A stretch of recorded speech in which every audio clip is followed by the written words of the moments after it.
Minsan ka na bang umibig sa isang tao? Minsan ka na bang nagmahal ng patago? Yung kahit gusto mong sabihin sa kanya ang totoo, nawawalan ka ng lakas ng loob pagkaharap mo siya. Yung pagdating sa ibang babae ay napakadaldal mo, pero pagdating sa kanya ay natatameme ka. Ano nga bang gagawin mo sa isang sitwasyon? Sasabihin mo kaya sa kanyang nararamdaman mo o mananatili na lamang itong sekreto? Dear Kuya Alex, itago niyo ako sa pangalang Arnel, 27 years old. Nais ko lamang pong ibahagi ang aking kwentong pag-ibig na tiyak ay kapupulutan ng aral. Kuya Alex, sa buong buhay ko ay masasabi kong dalawang babae lamang po ang naging mundo ko. Dalawang babae lamang po ang minahal ko ng sobra. Ako po ay nagtatrabaho sa isang factory dito sa lugar namin. Kuya Alex, ako yung isang klase ng tao na mapagbiro at masayahin. Ako rin po ay isang madaldal at madalas na nakikipagbiruan sa mga katrabaho naming babae. Pero hindi ko po akalain na ang ugali kong ito ay magbabago dahil sa isang babae lamang. Isang hapon po noon nabalitaan ko mula sa mga kasamahan ko na may mga bago raw pong pasok. Noong una hindi ko yun pinapansin until makita ko ang isa sa kanila. Ang trabaho ko po kasi ay tagahakot ng big bag mula sa mga nagsisilid nito at karamihan po sa kanila ay mga babae. And as expected, andoon po ang isa sa mga bagong pasok. Unang kita ko pa lamang sa kanya ay agad nang tumibok ang puso ko na matagal nang hindi umiibig pa. Habang hakot ko po ang big bag ay hindi ko maiwasan na mapalingon sa kanya. Every time na mapapatingin ako sa kanya ay biglang nagiging kumpleto ang araw ko. Bigla po akong sumasaya. Napakaganda naman po kasi ng taong ito. Gusto ko po sana siyang lapitan at tanungin kung anong pangalan, pero pinapangunahan ako ng kaba at hiya. Hindi ko po maintindihan kung bakit pagdating sa kanya ay hindi ako makapagsalita. Araw-araw na ganoon na lamang po ang naging routine ng buhay ko. Nahihiya ako na lumapit sa kanya kaya nakukontento na lamang ako sa simpleng pagsulyap. Nagkataon po ng isa sa mga barkada ko ay pinsan pala niya at doon ko nalaman na ang pangalan niya ay Jane. Bagay na bagay po talaga sa pangalan nito dahil mostly po ay nagkagandahan ang mga babaeng ang pangalan ay Jane. Walang araw Kuya Alex na hindi siya nawala sa isipan ko. Minsan ay kapag pumupunta ako sa pwesto nila para magkakot ng mga big bag ay gustong gusto ko na kausapin siya o magsabi man lang na pagod ka na ba? Kamusta ka na? Mga ganong galawan po ba para mapansin man lang. Pero katulad nga po ng dati ay pinapangunahan na naman ako ng kaba at takot. Hindi ko po mapigilan na masabi sa mga barkada ko na katrabaho ko rin ang nararamdaman ko para kay Jane. Akala ko pa naman ay mananatili lamang itong sekreto. Akala ko hindi nila ipagkakalat pero nagkamali ako. Dahil marami na po ang nakakaalam na gusto ko si Jane. Ang mga loko sinabi pala at alam na rin ng barkada ko na pinsan ni Jane ang tungkol doon. At may hinala pa ako na baka sinabi niya nasa pinsan niya. Lagot na po talaga. Panigurado ay mabubulgar na po ang sekreto kong pag-ibig sa magandang si Jane. Naisipan ko po na i-add siya sa Facebook at i-chat. Akala ko hindi niya ako i-accept pero days later ay nagulat na lamang ako na in-accept niya ang aking friend request. Syempre po sobrang tuwa ko noon dahil di ko akalain na i-accept niya ako agad. Kahit may hiya, kaba at takot ay naglakas loob pa rin po ako na i-chat siya. Hi po, kamusta ka na? Ang saad ko sa chat na hindi ko akalain na magre-reply din siya kaagad. Eto okay lang. Ikaw ba? Anong ginagawa mo? Kay Alex, grabe ngiti po ang nararamdaman ko ng mga oras na yon. Di ko inasahan ng magandang si Jane ay magre-reply. Eto po, kumakain. Ang naging tugon ko naman sa kanya na agad niyang hinart. Sobra po akong nahihiya kapag pumapasok ako sa work na hindi maayos ang buhok. Kaya every time na pumapasok ako ay hindi nawawala ang pagpapabango sa sarili at pag-aayos ng buhok para pag pupunta ako sa pwesto niya ay mapansin niya ako. Madalas nga po ay pinagmamasdan ko siya ng palihim. Hindi ko mawari kung bakit nagiging kumpleto ang araw ko, makita lamang siya. Pare, nakatitig ka na naman sa kanya. Ang untal ng isa sa mga kaibigan ko na pailing-iling pa. Hindi po ako nakasagot dahil nakatingin lamang ako sa magandang si Jane. Ba't kasi ayaw mo pang ligawan? Ang dagdag nito, alam mo naman pare na mahihain ako. Tsaka natatakot kasi ako na baka hindi niya ako sagutin eh. Ang sagot ko naman na may pag-aalinlangan. Paano mo malalaman kung di mo susubukan? At saka pare, walang mangyayari sa'yo kung makokontento ka na lamang sa pagtitig sa kanya. Sige, ikaw din, baka maunahan ka ng iba. Tandaan mo, marami nagkakagusto dyan. Kuya Alex, napaisip ako sa sinabing ito ng isa sa mga kaibigan ko. Sa bagay, tama nga naman. Marami pong nagkakagusto sa kanya na ang ilan ay di mas hamak na mas gwapo kaysa sa akin. Napaghinaan tuloy ako ng loob na baka mabalitaan ko na lamang isang araw na may boyfriend na ito. Kaya naman nung Valentine's Day ay isang desisyon ang ginawa ko. Binala ko noon na bigyan siya ng bulaklak at tsokolate. Nagkataon na pag uwi ko galing trabaho ay may nakita ako. Kaya naman di na ako nag-atubili pa na bumili. Habang nasa bahay ay nag-iisip ako kung paano ko ito ibibigay. Maging sa pagtulog ay may pag-aalinlangan pa rin ako kung itutuloy ko ba ang bala ko. Grabing kaba ang nararamdaman ko ng mga oras na iniisip ko pa lang kung paano ko ito ibibigay sa kanya. Paano pa kaya pag nasa actual na? Ano pa kaya? Iniisip ko rin Kuya Alex kung ano ang magiging reaksyon nito kung sakali. Matutuwa ba siya sa ibibigay ko o maiinis lamang? Tatanggapin niya kaya o hindi? Mga ganong katanungan na mas nagpababa lalo ng confidence ko. Kinabukasan, dala ng bulaklak na may kasamang tsokolate. Medyo kinakabahan man ay nilakasan ko na ang loob ko. Dahan-dahan akong lumapit sa kanya at pasimpleng inabot ang regalo ko po sa kanya. Nang tumingin ito sa akin ay bigla akong kinabahan kaya naman agad-agad akong umalis nang hindi nagpapaalam. Napaka-awkward po ng pangyayaring yon. Biruin mo nga naman na ikaw ang nagbigay tapos tatakbo ka lang. Grabe po ang tawa noon ng mga barkada ko at mga katrabaho ko. Sabi nila napakaduwag ko raw sa babae. Wala napaghinaan talaga ako ng loob pagkaharap ko siya. Kuya Alex, nagpatuloy po ang aming communication sa pamamagitan lamang po ng chat. Opo, malakas ang loob ko pag sa chat pero sa actual ay napaghihinaan na. Kamailang beses ko na rin po siyang niyaya sa chat na kumain sa labas. Pero ang lagi niyang tugon, kung talagang gusto mo akong ayain na kumain sa labas, dapat sa personal, hindi sa chat. Ang tugon ko naman po ay, sige, subukan ko. Mga ganong tagpo po na paulit-ulit lamang. Sinabi ko pa noon sa kanya sa chat na gusto ko siyang ligawan. Pero ang lagi lamang niyang tugon ay sabihin ko raw ito sa kanya ng personal at hindi sa chat lamang. Naalala ko pa Kuya Alex, one time ay inantay niya ako noon after ng work. Nakita ko yon pero di ko siya nilapitan. Gaya ng dati ay mahina po ang loob ko. Kapag kaharap ko po kasi siya hindi ako makapagsalita.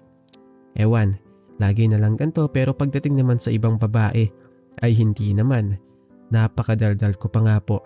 Hilapitan po ako ng isa sa mga barkada ko. Sabi niya na baka ako raw yung inaantay ni Jane sa labas. Pero dahil nga po sa napaghihinaan na naman ako ng loob, hindi ko na lang po siya nilapitan. Sobrang pinagsisihan ko po ng araw na yon na hindi ko siya pinuntahan. Isang malaking what if. What if pinuntahan ko siya? Ano kayang nangyari? Baka natuloy pa yung balak naming kumain sa labas. Sigurado po akong na-disappoint ito sa akin.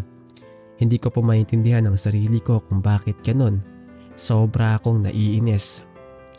Ilang araw po ang lumipas ay may bagong pasok po muli sa aming pabrika. Si Roselyn.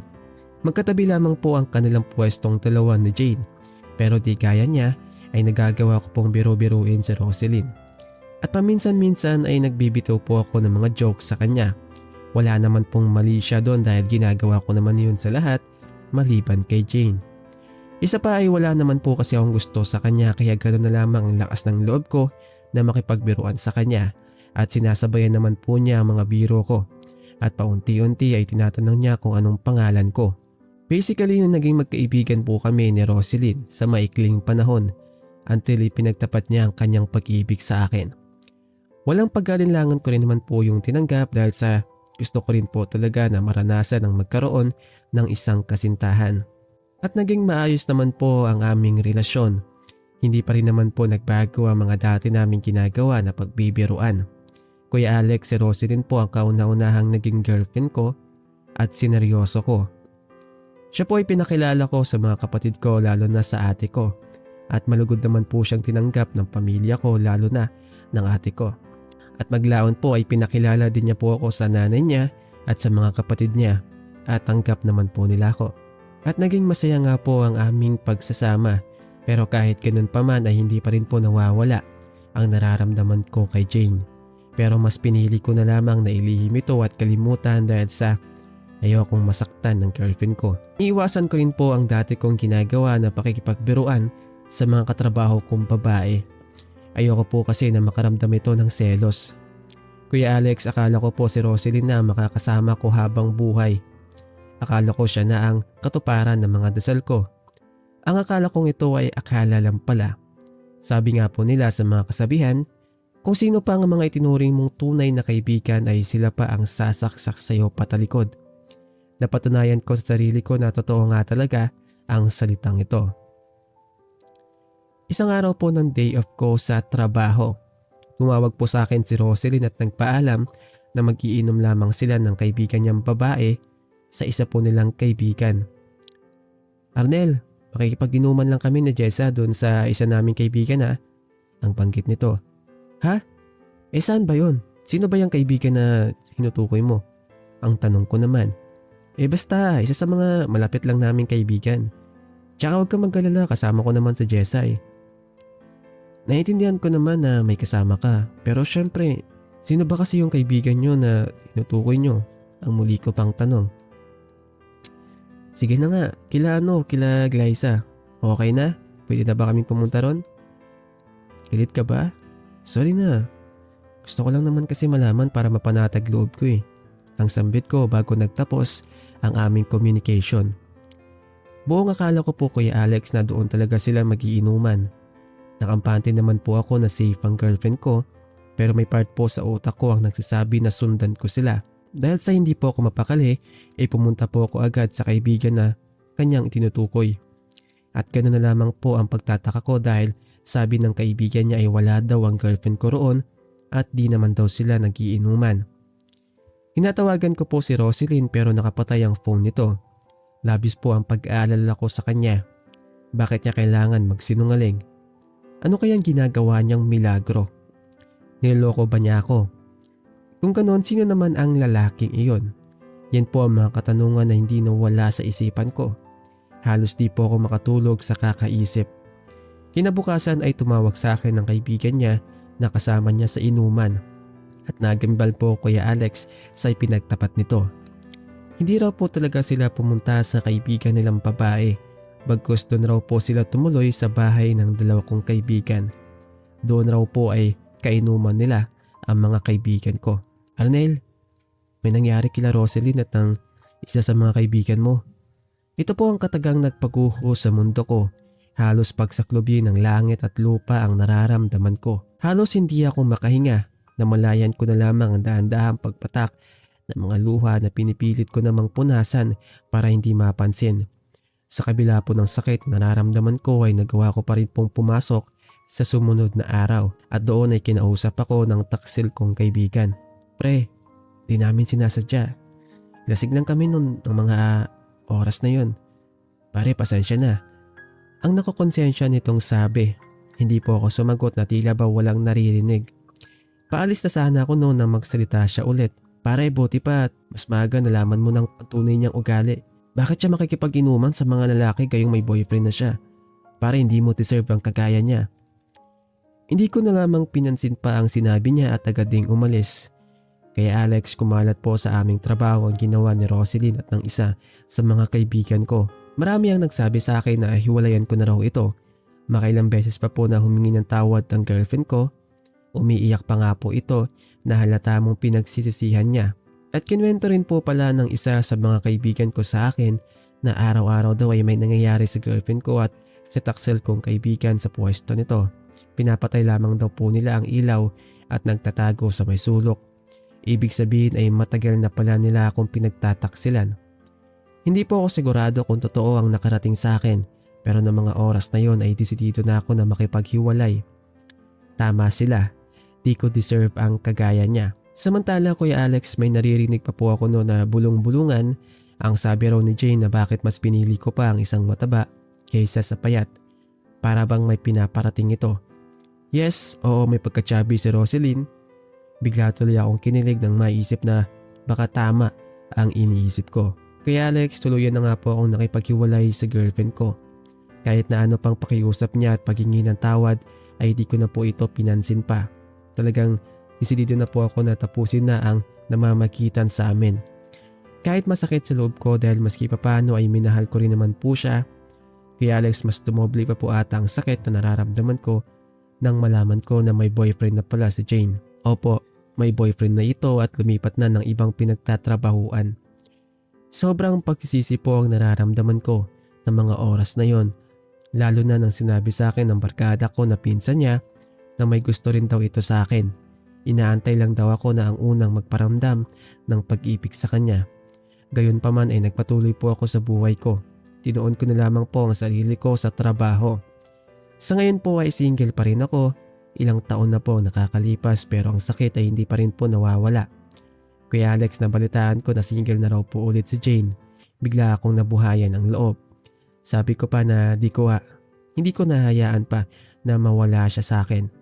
Susubukan ko na ipagtapat sa kanya ng harap-harapan ng aking pag-ibig. Ito ay kapag nakabalik na siya mula sa kanilang probinsya. Kuya Alex, hanggang dito na lamang po ang aking kwentong pag-ibig at naway may napulot kayong aral sa ating mga tagapakinig. Maraming salamat po sa inyo.